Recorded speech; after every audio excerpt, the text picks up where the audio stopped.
Sometimes, if two people accept a contract job, the pay gets split.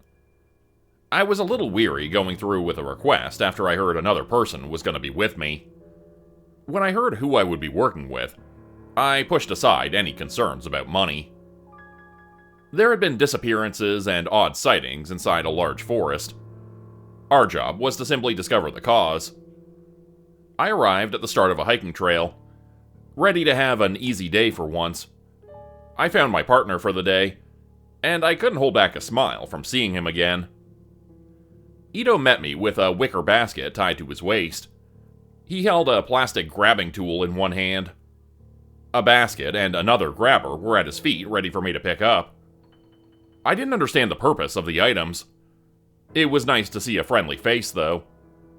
But what was an agent doing taking contract work? I had always thought the contract jobs were the ones the corporation didn't have time to deal with. "What's with those?" I asked as I mimicked the grabby claw. "We're picking up trash," he half explained. There was a snack wrapper at his feet. The wind blew more trash in our direction. He swiftly picked it up as I tightened my coat. The trees were bare, and the breeze was a little too cold for my liking. He placed the trash inside his basket.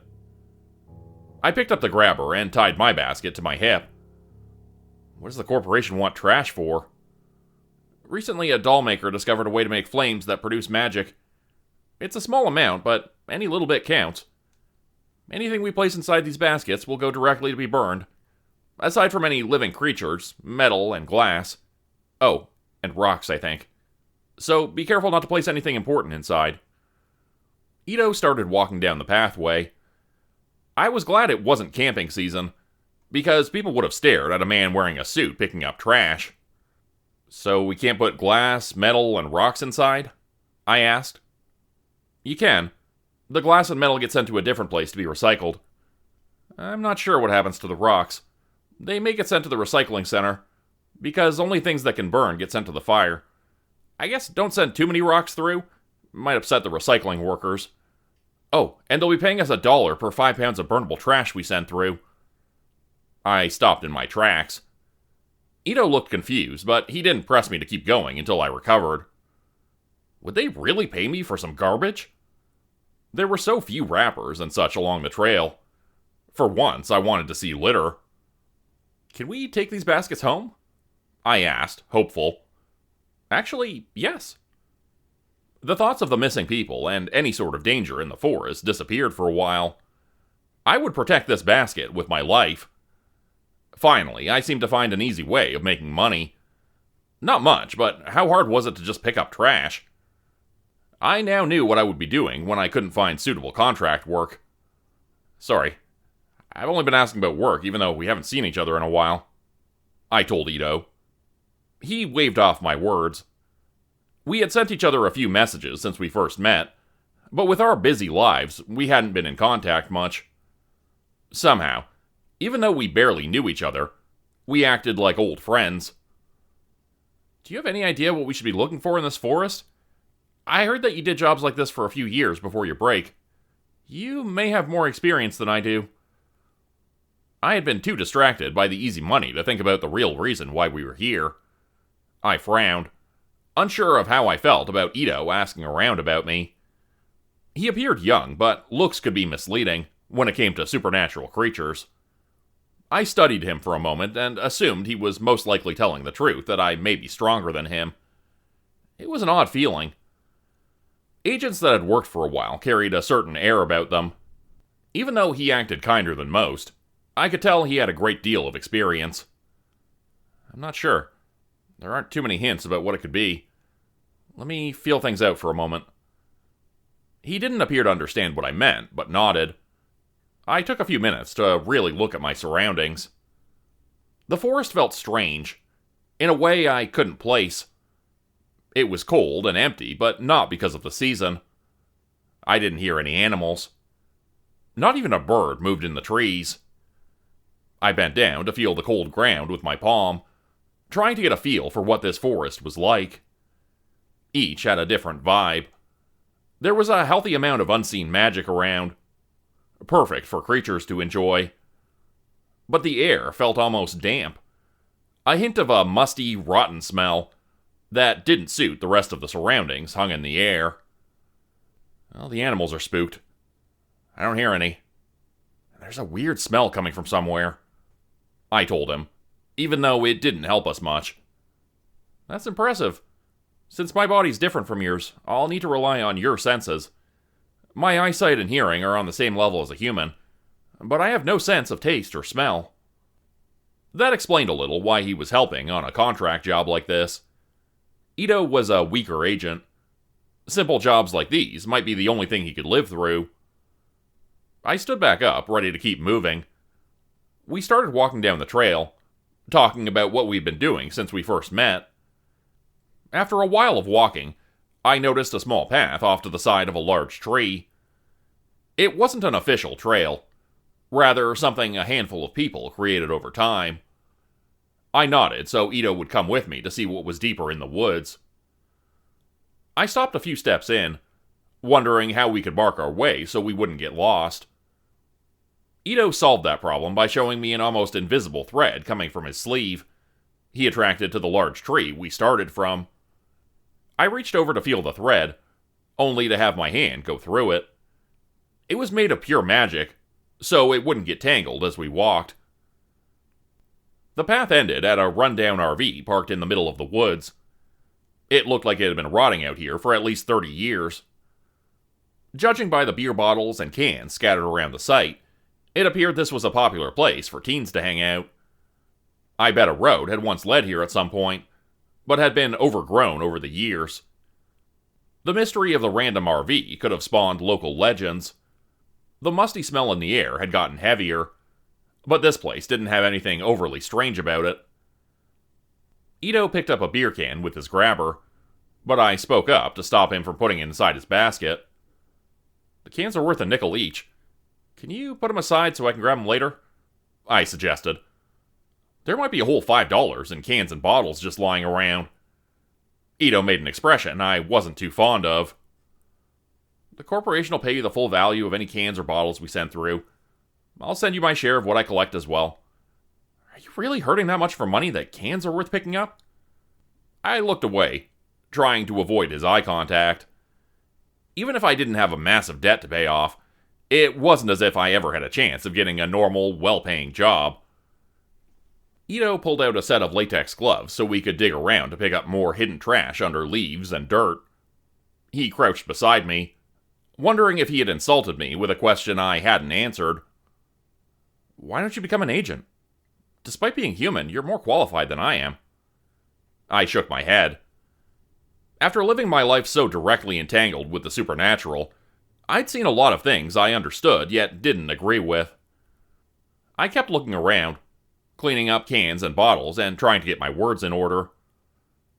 Ito was an agent, and I didn't want to insult his job. I don't agree with how the corporation treats their agents. They work you guys to the bone and treat you as more of a disposable resource. And don't send me any money you might make from collecting trash today. You earned it. I don't like taking things for free. He frowned at my answer, also trying to think of a response. I got up to head inside the RV, looking for anything else to dispose of. Some newer, yet somewhat dirty blankets were laid out inside.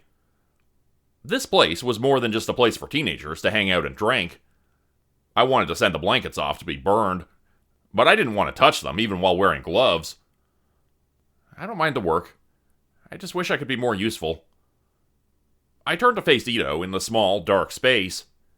A tight smile appeared on his face as he grasped his hands together in front of himself. He didn't look like an agent. At that moment, I didn't believe he belonged in that suit. The corporation isn't all that bad. They provide everything I need, he said while fidgeting with his hands. They cover medical and housing costs, as well as spending money for anything else you might need. But they only seem to hire the kinds of creatures who don't mind dying for their job. People like a friend of mine, who were forced into this against their will. If you keep doing this job, you won't last long. I knew of far too many agents that had died in the line of duty. I'd had this same conversation a few times, and each agent had said the same thing Ito repeated now. If I can save people, that's worth it. I walked over to him to take hold of his gloved hands with my own. You're not a resource. He opened his mouth to respond, but quickly closed it. No one had ever told him he was better than being an agent. If that's what he truly wanted to do, then I wouldn't be opposed to his choices. I'd just seen far too many people doing the same job because they assumed it was their only option. Most had been raised to be agents. A creature to fight against others. Nothing more. Never allowed to develop their own goals. I knew the corporation was important. The world would end within a week if it was to suddenly shut down. I didn't claim to have a better idea of how to deal with the issue of supernatural creatures living alongside humans. We were oil and water in most cases. Most creatures saw us as a food source. Others had such a different culture we could never understand. And yet, we still lived together without most humans ever being aware. A lot of good people died to keep it that way. Ito gripped my hands back, gears moving in his head. What do you really want out of life? I asked him. His cheeks turned a shade of pink, even though he tried to keep his face neutral. His feet shuffled, and when he looked up, a realization hit me. I'd been far too dense to notice it sooner. Ito wasn't here because he was a weaker agent that could only do easy contract work. He was here because he wanted to work with me. His offer to date when we first met had slipped my mind until that moment. I am proud of my job, but I also like little moments like this, he admitted. Oh no, he was cute. I found his face almost creepy when we first met. I didn't think he would be my type, but the slight blush did it for me. I feel something, I said, and looked over his shoulder at the dirty window. At first, he misunderstood what I had said. The mood shifted as he pulled away, body tense, waiting for a threat. I'd been so focused on our talk, I hadn't been paying attention to anything else. Something had snuck up on us. It was just outside the RV. Then, whatever it was started crawling on the roof. My hand went to the knife I kept at my side. I caught Ito's gaze, and he nodded, ready to fight. I jumped out the door. The same moment, a dark figure appeared upside down through the open doorway. I took the creature with me. We crashed to the forest floor outside, and I sank the blade deep into the monster's eye. Ito came charging out after me. Another monster came down from the trees, and I lost track of him. The creature was blurry. It was tall, with long arms, but I simply couldn't focus on what it looked like for some unknown reason. I stood still, knife in my hand at the ready. For a second, it felt like I was falling, even though my feet were firmly planted on the ground. The musty, rotten smell became overpowering. A scream tore through the trees. The creature in front of me didn't move. I let myself look away to see a horrible sight that I never wanted to witness. 3 more of those creatures had ambushed Ito in such a short amount of time. He was pinned on the ground, the blurred shapes tearing through his arms, legs, and stomach.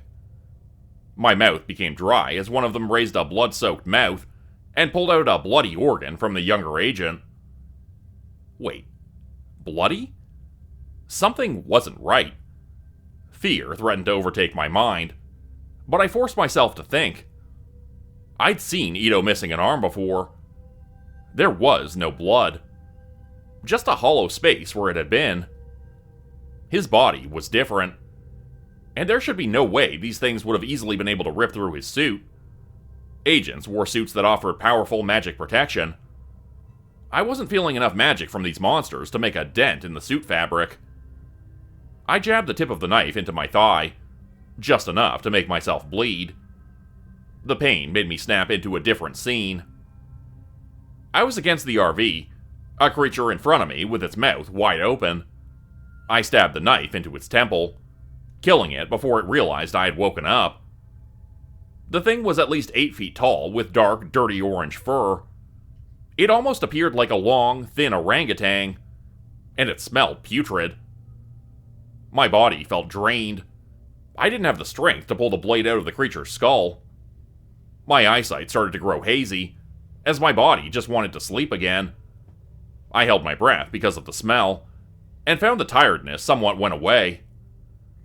My guess was these creatures gave off some sort of gas that put their victims into a nightmare.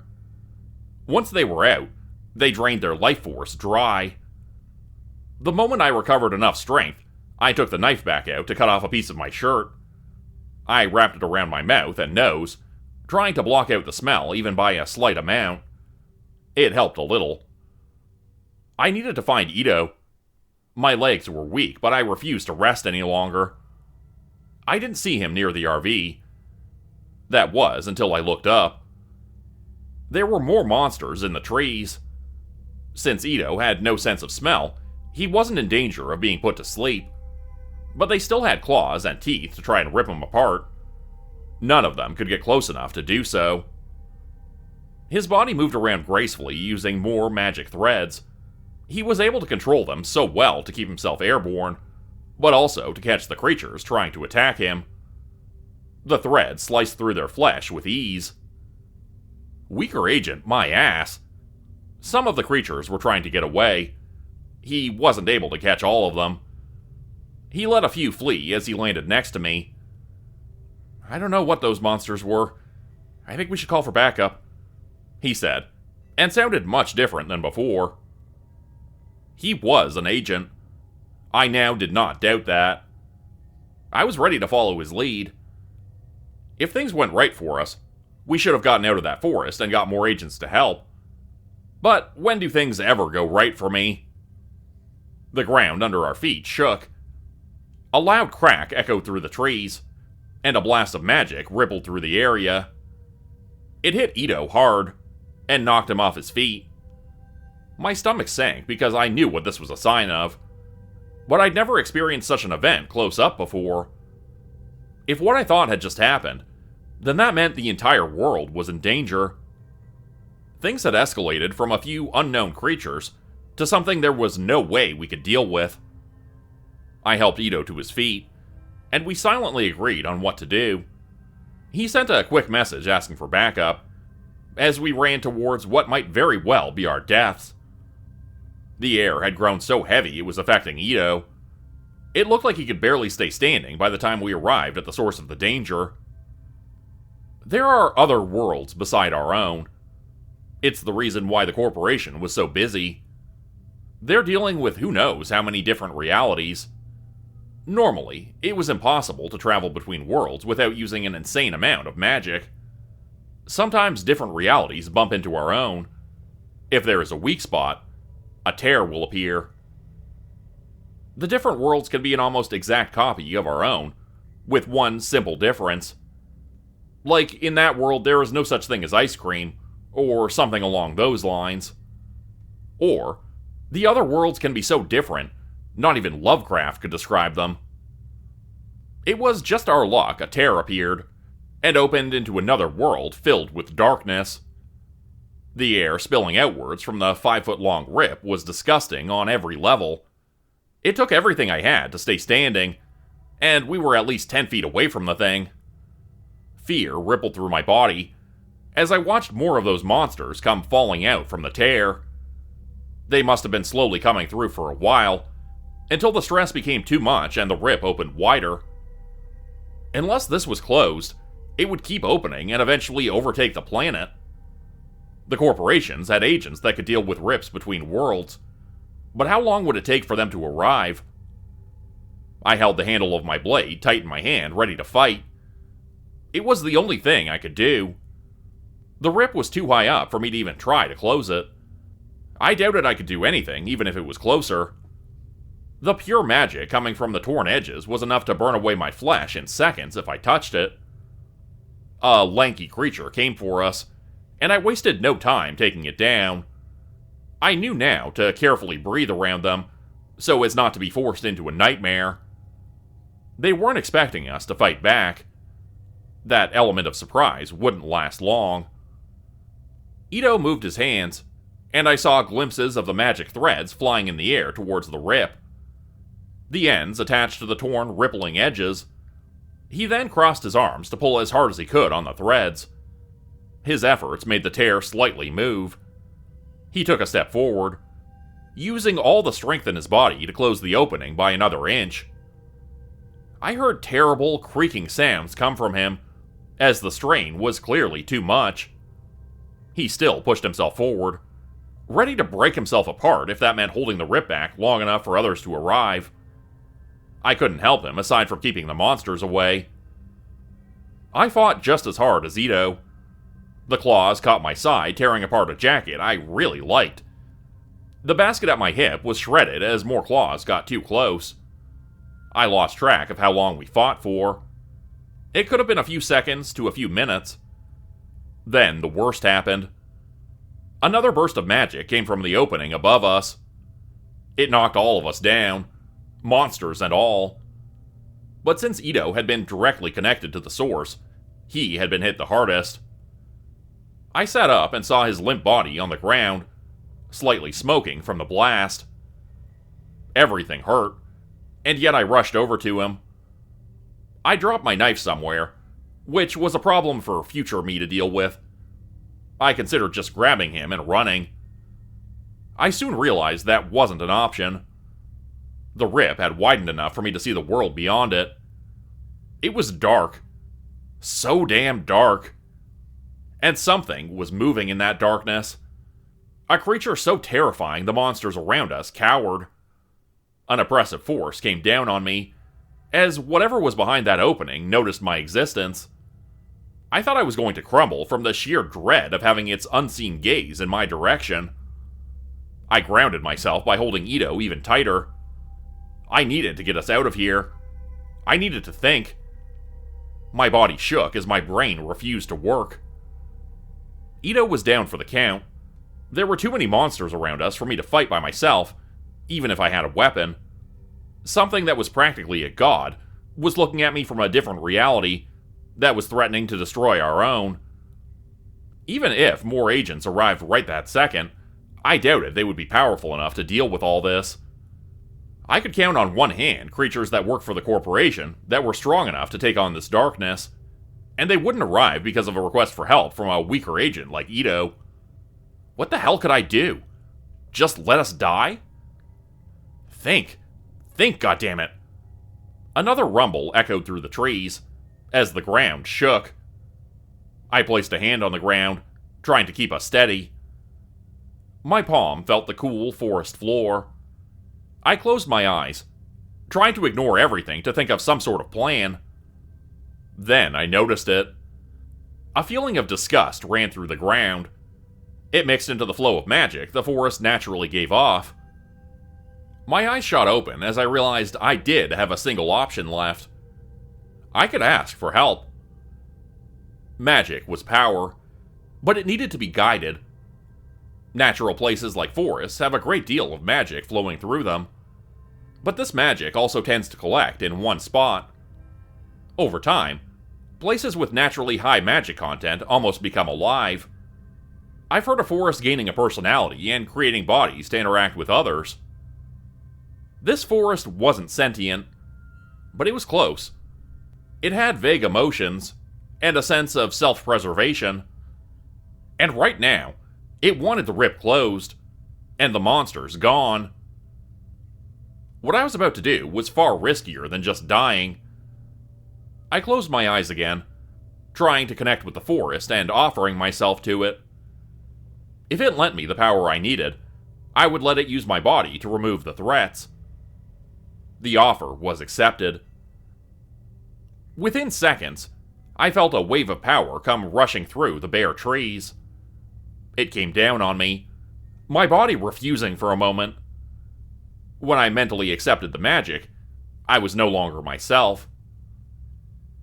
I don't have a lot of memories about what happened next. It felt like I was asleep for a long time. The air felt warm and inviting like a summer day. I didn't know who I was or why I was there. I only wanted to remain in that comfortable place. A flash of pain came to my hands. I remembered I needed to close the tear between worlds. I saw myself raise my hands, a mass of power following my motions. It came crashing down on the edges of the rip, forcing it closed ever so slowly. The first layer of skin started to burn away from my hands. I was aware of the pain, and yet not at the same time. The more I pressed, the more the pain increased. Whatever was on the other side started to fight back. A force clashed against all the power the forest had. The calmness I felt disappeared, as a rage that was not my own exploded. More flesh burned away as my body moved on its own. Instead of grabbing one side of the tear with each hand, both hands grabbed the same side, and put everything into forcing it together. It hurt. I thought I was dying. My bones and muscles creaked under the effort. But I wasn't alone. Every single living creature in that forest was on my side. All of us thinking the same thing. Fuck off. Well, I doubted the birds, deer, and plants would have used those exact words, but the intent was still there. With one final push, the rip closed for good. The remaining monsters from the other side were swept up in the magic of the forest. Their bodies were torn apart, to be claimed by the woods. I fell back into that comfortable state. I drifted off somewhere I nearly didn't come back from. A pair of hands gently took the side of my face. I opened my eyes to find most of my body had been wrapped inside a newly grown tree that started to crumble away when I woke up. If I hadn't been brought back by a simple touch, I would have been taken by the forest. I fell forward, knocking Ito to the ground. We stayed like that for a few minutes, until I had the strength to sit up. Our faces were too close to each other for comfort. He carefully reached over to bring down the makeshift mask off my face. He looked and sounded exhausted, but happy to be alive. "Don't freak out, but you have freckles now," Ito told me in a soft voice. I had heard taking in too much magic changed your appearance. Tainted magic will twist your body. Who knew forest magic gave you freckles? "Your eyes are green, and your hair is slightly green too." I frowned. I hoped the green part of my hair faded. I could deal with green eyes. I would pass on the freckles and weird hair. "It's cute," he added with a small laugh. Damn it! How dare he be like this? I found myself really wanting to kiss him in that moment, which I ended up doing a second later. It was poor timing because our backup decided to show up, causing us both to scramble away from each other. It took a while, but we explained what had happened. They nodded along and were good enough not to bring up what they walked into. We were both tired as hell, so they let us go, asking for a full report the next day. I refused medical treatment for my burned hands, fearing how much it would cost me. But Ito would not let me go home with exposed burns. He pretty much forced me to a hotel room the corporation had paid for, thinking our job would take at least 2 or 3 days to finish. I used the shower and changed into fresh clothing Ito had requested to be brought over. He wrapped up my hands, and we ended up awkwardly sitting across from each other at a small table in the corner of the room. "Are you hungry? You can order room service. The room is paid for and all," he mentioned. Ito was back to fiddling with his hands. I needed to clear the air, but wasn't certain how to go about it. "So, I like you," I started. "But..." I took a second, unable to think of the right words. Whatever I said would sound pathetic, because it was. "My life is a mess right now. I can't commit to anything serious," I explained. For some reason, that relaxed him. He let out a small laugh as the tension left. "Spending the night together isn't serious," he corrected. "You deserve better," I said. We let the words hang in the air. I didn't say if I thought he deserved a better person than me, or if he deserved a real relationship that I couldn't give. "I want to be an agent. I know I'll die young because of it. I also don't want any regrets in life. I decided if I wanted to do something, I was going to do it. Didn't matter if the result might be painful. I never wanted to think about what could have happened. I stared at him, confused. What on earth did he see in me that made him even remotely interested? I did defeat a monster when we first met, and we had lived through a world-ending experience. I was starting to think he got the wrong impression of who I was. I'm pretty sure you'll regret a night with me, I admitted. I won't know until we try it. Damn, that was smooth. It wasn't as if I didn't want to go through with this. I really did. I just thought he was too good for me. But, if we were both on the same page, then why was I holding back so much? I have some nasty scars I don't like people seeing, I said, an uncomfortable feeling churning in my stomach. Since what happened 2 years ago, I had only let my doctor see my bare legs. As a response, Ito flicked a finger. A magic thread turned off the only light in the room. I laughed. I couldn't help it. He was making me like him even more. I went home the next day after filling out a report of the events. Since it was hard to write, Klaus took down the information. He gave me a raised eyebrow when he heard what kind of stunt I pulled using the forest, but didn't make a comment about the risk I'd taken. I was sent home with a replacement basket to use for trash, and after Klaus mentioned how much he liked my freckles, I needed to figure out how to get rid of them sooner rather than later. I collapsed into bed, absent-mindedly flexing my fingers to get them working again. Another job done. A little bit closer to my goal of paying off my debt. I felt lucky to be alive, but how long would that luck last for? Would I die before I paid off what I owed? I may need to start thinking like Ito.